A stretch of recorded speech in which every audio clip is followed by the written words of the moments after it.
crime paye, c'est-à-dire le crime d'agression de la Russie contre l'Ukraine. La deuxième catastrophe, c'est que l'Ukraine créerait un précédent, ça voudrait dire, si le crime paye, que ça peut recommencer ailleurs. La Chine, par exemple, contre Taïwan. Rappelons ici, ceux qui ont créé une jurisprudence de l'agression non justifiée, mensonger, ce sont les Occidentaux. Merci beaucoup Nivine. Venez donc nous rejoindre, on va reparler de la Chine dans un instant puisque la Chine vient de s'exprimer. Mais je vous soumets d'abord cette question, interpellation de Habib, qui pourrait surprendre, mais je pense que peut-être plein de gens se posent cette question. Est-ce que la victoire de Poutine serait vraiment vécue comme une catastrophe en France, ou ce conflit concerne surtout des spécialistes mais assez peu la population? Bonne question. Est-ce que la victoire de Poutine serait vécue comme une catastrophe en France, où ce conflit concerne surtout les spécialistes, mais assez peu la population? Ça, c'est une très bonne question. Est-ce que les Français considèrent que si l'Ukraine perd, ça sera un problème pour eux, qui dormiraient mal, ou qui vivraient mieux, ou qui vivraient plus mal? Est-ce que même ça nous concerne? Ça, c'est une très bonne question. Et surtout quand on voit ce qui se passe sur les plateaux français depuis le Covid. Alors, à quel moment ce qui se passe sur les plateaux télé français est aligné sur ce que veulent les Français? On vient d'en avoir la preuve avec le match de la honte qui a eu lieu au Stade de France. On a bien vu que ce qui se passait sur les plateaux télé, toutes leurs élucubrations, tous leurs rêves, tous leurs fantasmes de ouais, les Français sont avec nous, les Français nous comprennent, les Français machin, on a bien vu qu'ils se sont trompés. Les Français aiment la France, les Français aiment ceux qui glorifient la France, mais les Français ne partagent pas leurs bêtises. Certes, ils ont menti à beaucoup de Français. Il y a une partie de Français qui croient encore que c'est Poutine qui est devenu fou et qui a décidé d'envahir l'Ukraine. Mais les Français bien informés ont déjà compris depuis longtemps que l'avant-dernier président français, François Hollande, est l'une des causes de cette guerre. Comme il a dit lui-même, il est parti signer les accords de Minsk pour tromper Poutine et préparer l'Ukraine à la guerre. Et donc cette guerre est arrivée et l'Ukraine se fait taper. Et maintenant on va nous faire croire que c'est de la faute de Poutine. Alors que quand Poutine allait signer un accord de paix en pensant que la France et l'Allemagne allaient garantir ce qui se signait là, c'est eux qui voulaient la lui mettre à l'envers. Maintenant ils se prennent une rouste, ça devient non, on est victime de Poutine. Ah mon Dieu, qu'est-ce qu'on peut pas attendre sur les plateaux télé français? Ce serait une double catastrophe. La première catastrophe, ce serait pour notre crédibilité au niveau de la France et de tous les soutiens de l'Ukraine. Cela voudrait dire quelque part que le... Ça serait une double catastrophe au niveau de la France, au niveau de notre crédibilité et au niveau de tous les soutiens à l'Ukraine.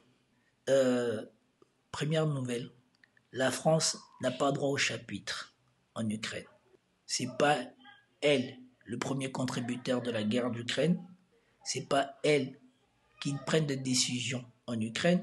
On a bien vu que les scalps français n'ont jamais été tirés en Ukraine et encore moins sur le territoire russe avant que les Américains ne donnent l'aval qu'on utilise leurs propres missiles. Emmanuel Macron avait autorisé, soi-disant, l'Ukraine à utiliser les scalps français pour toucher la profondeur russe. Comme ils le disent eux-mêmes, ça fait plus de 6 mois. Est-ce que vous avez déjà vu un scalp être tiré en Russie? Tout ça pourquoi? Parce qu'il y avait des matériaux américains dans le scalp.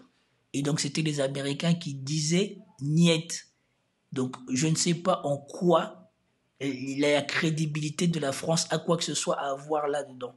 Et on rappelle aussi que dans cette même Ukraine, c'est là-bas qu'on a inventé le mot macroné. Parler pour rien dire. Quel soutien à l'Ukraine serait crédible dans le fait que l'Ukraine perde ou pas?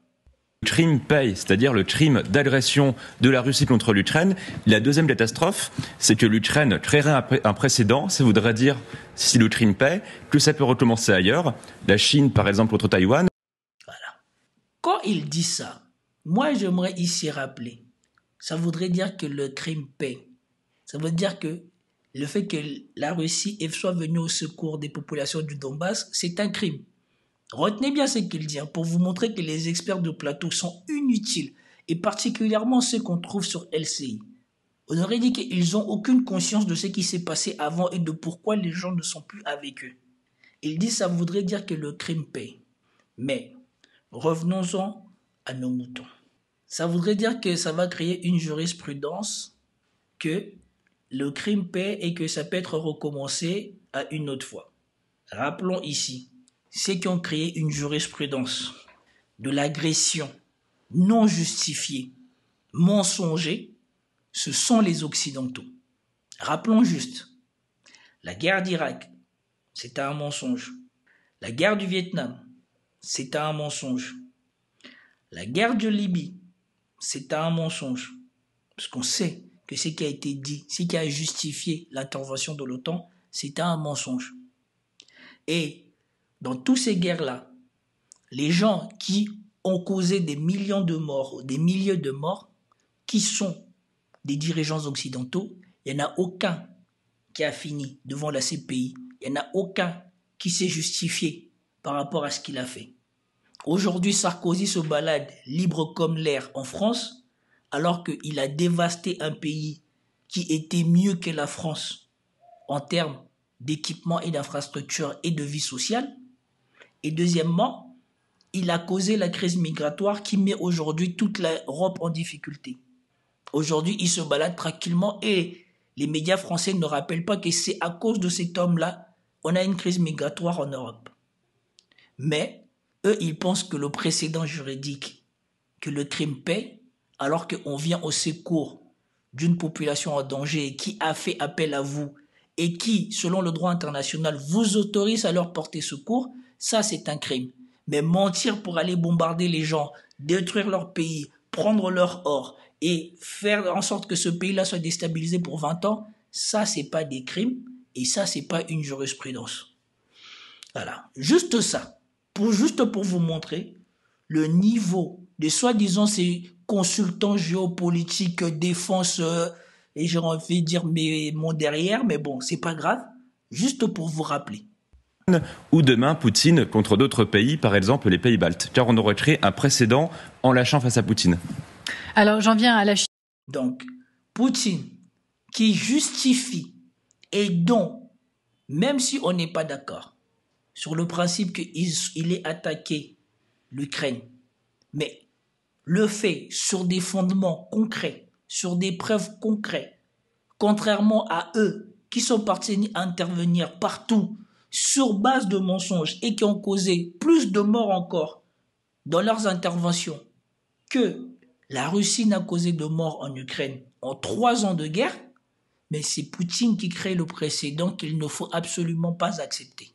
Voilà pourquoi ces gens-là ne sont pas conscients d'à quel point le reste du monde s'engnole et feront tout pour aider la Russie à ne pas tomber. C'est pour cela que les sanctions ne marcheront jamais plus contre les pays du Sud. Parce que tous les pays du Sud ont compris que si jamais ils jouent les jeux, c'est eux-mêmes qui se condamnent. Ils n'ont aucun intérêt à rendre effectifs les décisions partisanes qui profitent uniquement à l'Occident, qui sont prises par eux. C'est fini les trucs de « oh, on va vous sanctionner, ça, vous n'allez plus avoir droit à ceci ». Les pays du Sud, les pays du reste du monde ne contribueront plus à ce jeu-là. Cette époque-là de l'Occident, c'est fini. Chine, comme je vous le disais, parce qu'on se demande qui peut arrêter Poutine. On a compris jusqu'à maintenant que la Chine, elle avait quand même un certain poids pour essayer de retenir sa main.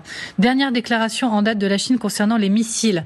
Le missile qui a été tiré hier, toutes les parties doivent rester calmes et faire preuve de retenue, travailler à désamorcer la situation par le dialogue et créer des conditions pour un cessez-le-feu rapide. La Chine qui appelle à la retenue après le tir de missiles. Message important, mais est-ce que c'est un message qui peut être entendu par Vladimir Poutine ? La Chine est obligée d'appeler au calme parce que la Chine, elle sait de quoi dont la Russie est capable. La Chine, quand elle appelle au calme, c'est parce qu'elle appelle au calme pour que les Occidentaux se calment, pas pour que la Russie se calme. La Russie, elle est en réaction. La Russie, depuis le début, elle a tous ses armes. La Russie, depuis le début, retient ses coups. Ces gens-là parlent comme si on n'a pas déjà un parallèle devant nos yeux. On a 2 situations de crise en même temps sur Terre. Il y en a un en Europe, il y en a un au Moyen-Orient. au Moyen-Orient, celui qui est soutenu par l'Occident, on voit comment tous les jours, il fait un carnage et les Occidentaux ne pleurent pas. Et on a en Europe la Russie qui, on pourrait difficilement dire qu'elle fait un carnage.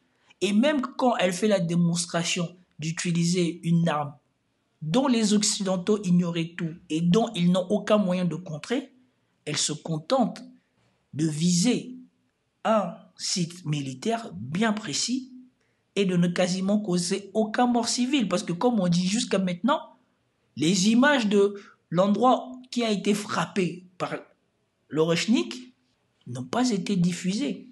Les Ukrainiens et les Occidentaux se les gardent pour eux, sans doute pour étudier l'impact de ce qu'ils pourraient subir si jamais ce missile devait être mieux équipé pour causer plus de dégâts. Là, ils n'ont pas compris ce qu'ils ont pris sur la tête. C'est pour cela qu'ils gardent le silence sur ce qui s'est passé.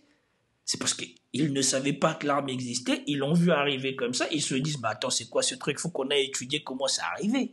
C'est pour cela qu'on n'a pas d'image. On n'a rien qui sort de là-bas.